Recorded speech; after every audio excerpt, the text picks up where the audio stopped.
Hey friends, welcome to a beautiful sunrise on the farm. On this particular morning, I had to run to town for a staff meeting, and I drove down the driveway just in time to see this beautiful sunrise.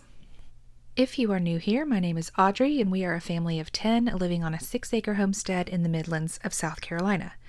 On this particular morning, my kids went to school with one used applesauce, the other two had yogurt and honey with meat and cheese sandwiches. And we have used now officially the last of our sandwich meat aside from salami and pepperoni. Now, as usual, I am starting a load of laundry before I get going with the rest of my day. I typically run 2 or 3 loads of laundry a day. Sometimes I utilize the clothesline out back, and sometimes I use a drying rack in my bedroom. Now I'm getting some chicken in the Instant Pot because I have 2 jars of green enchilada sauce in the pantry, and I am going to use that to make chicken enchiladas. The chicken was already defrosted, so I probably could have done less time than this, but I went ahead and put it on for 25 minutes at high pressure. I had taken inventory of what all was in our fridge, freezers, and pantry, but I wanted to sit down with my teenage girls, of which there are 3 of them right now, and talk through what we have, how much of it, and make a meal plan based on what we've got right now, because the goal is to go through as much of the meat in our freezers as possible because we are butchering one of our beef cows at the end of this month. Normally, I might just put chicken breasts times 5, but this time I actually wrote out chicken breasts 5 times, and for us that would mean a gallon bag of chicken breasts. That would equal 1 because that is typically a meal for us. And then this top list here, you see it says use up in pantry. There are just quite a few random items that I wanted to make sure that we start going through during the pantry challenge. And then this is the list that the girls and I came up with to go through as much of that food from the freezer as possible. There are a few things that I will end up getting at the grocery store in order to enable us to make all of these things. They are very minor things, like maybe a head of cabbage. I am completely out of tomato products, so I'll need to pick up probably some tomato paste because that's really inexpensive. But it's very minor things. I won't be purchasing any other meat this month, that's for sure. All right, the chicken is finished, and I am hoping that there are at least a few of you watching that have never done this before. Taking your crock pot or Instant Pot chicken, transferring it to your stand mixer, and using the cookie paddle to shred it into the most wonderfully shredded, easy, no elbow grease required shredded chicken. Watch. You definitely want to start out at the slowest speed or your chicken will take flight. And then once it has broken into a lot of little pieces, you can speed it up a little bit. That particularly helps get any bigger chunks taken care of. Look at that. It was like 15 or 20 seconds. And now we have the most perfect, delicious shredded chicken ready to go. All right, so this siete green enchilada sauce that you can find at most grocery stores is so delicious. It's our favorite aside from homemade. And then this queso quesadilla shredded cheese. I don't remember what I bought. Oh, I do now. I made something called queso fundido, which is a hot Mexican meaty cheese dip that has chorizo in it.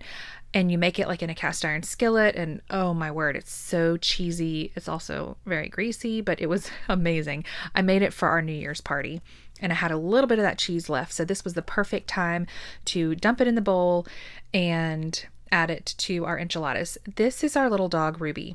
She weighs 5 pounds, and she can hear the cheese shredder being taken out of the drawer from across the house.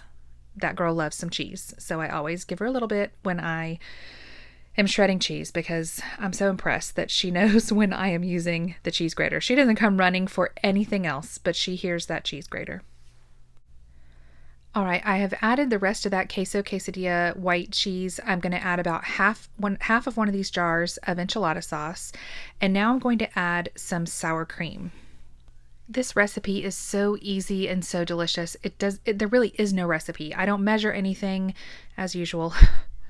All I do is add enough enchilada sauce, sour cream, and cheese to make the filling flavorful and moist so that it doesn't taste dry when you cut into your enchilada. In fact, I think I add a little bit more enchilada sauce here before I finish up and start wrapping it. Yep, I go ahead and add the rest of this jar, but that still leaves me one whole jar to pour over the top of both pans. This is enough to make 2 big casserole dishes of enchiladas, which typically ends up being anywhere from 16 to 20 enchiladas. It's a lot, and it's so good. This is one of our favorite recipes. Now I'm going to shred some more cheddar. I'm going to add a little bit more to our chicken mixture, and then I'm going to make sure that I've got enough left over to put over the top of the enchiladas before we put it in the oven to bake. I'm going to get all of this mixed up really well, and then I'm going to get out 2 casserole dishes about 9 by 13 and oil them, and then I'm going to use these low-carb tortillas from Sam's to form our enchiladas. I would say I probably use about 1/4 to 1/3 of a cup of filling per enchilada. And I really just try to eyeball it. If I get toward the end and I want to make 1 or 2 more enchiladas and I don't have as much filling, that's okay too. I go ahead and just make 2 that have a little bit less. If they are more full, you're likely to only get 8 enchiladas per pan. If they are a little less full, you can squeeze 9 or 10. In my opinion, this is the perfect meal to take to someone in need. Like if you're taking a family that just had a death in the family, or maybe they have a new baby, or maybe the mama's just sick and her family needs to be fed. This is a great meal. It's pretty inexpensive. It's easy. It's fast, and it's a pretty good crowd pleaser. You could even make it dairy-free if necessary by just eliminating the sour cream and cheese and just using, you could add Rotel tomatoes or even corn to your chicken mixture and just the enchilada sauce, and then top with enchilada sauce and bake. But I personally would never want to eat this without dairy. I wouldn't last in a world without dairy. Surprise, surprise, I underestimated how much cheese I would need, so I had to shred a little bit more, probably 2 or 3 more cups, in order to top both dishes with more shredded cheddar before I stick it in the oven. I typically bake these at 350 or 375 for about 20 or 25 minutes, but you do want to keep an eye on them, especially if you decide to use 375. I don't personally like for my cheese to get crusty on top, not for this recipe. So if you're at 375, probably only about 18 to 20 minutes. It would also depend on the temperature of your filling. My filling is still fairly warm because the chicken came straight out of the Instant Pot. The only things that I added that were cold was the cheese is a little bit cold and the sour cream is cold, but everything else was warm or room temperature. Please forgive me once again for not getting an after picture of the food. I assure you it was delicious. Today, my daughters and I went to our new Hobby Lobby in town, and I am way ahead of the game and picked up Valentine's for my youngest son and youngest daughter's class, which of course is not for a whole nother month away. And lastly, I'm going to take you through some groceries that I picked up at Sam's. This was just a little bit of stuff to get us through, particularly fresh produce. I picked up a big package of lettuce so that we can have salad with our meat dishes, Brussels sprouts, because we love roasted Brussels sprouts with avocado oil and potato slayer seasoning, which thankfully I have plenty of. These baby Bella mushrooms, because I can use this to make a side dish like our favorite stuffed mushroom recipe, which I also have all the ingredients for. This particular night when I had gotten these groceries was when I was bringing my friend who had the flu soup for her family, and in order to not use the meat that I've already got planned for the pantry challenge, I went ahead and picked up a rotisserie chicken for her family's soup for that night. I also got a bag of potatoes to go along as side dishes, and I'm also bringing dinner to another family this week who had a death, and I knew that I would probably use these for mashed potatoes for their meal. Of course, any trip to Sam's or Costco involves apples and mandarin oranges, so I got a 5-pound bag of mandarin oranges and 2 bags, I believe, of our favorite Cosmic Crisp apples.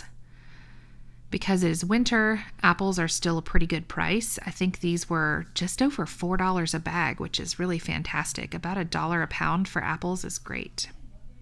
This produce will last us 7 to 10 days, and my total at Sam's was $53. Thanks for watching.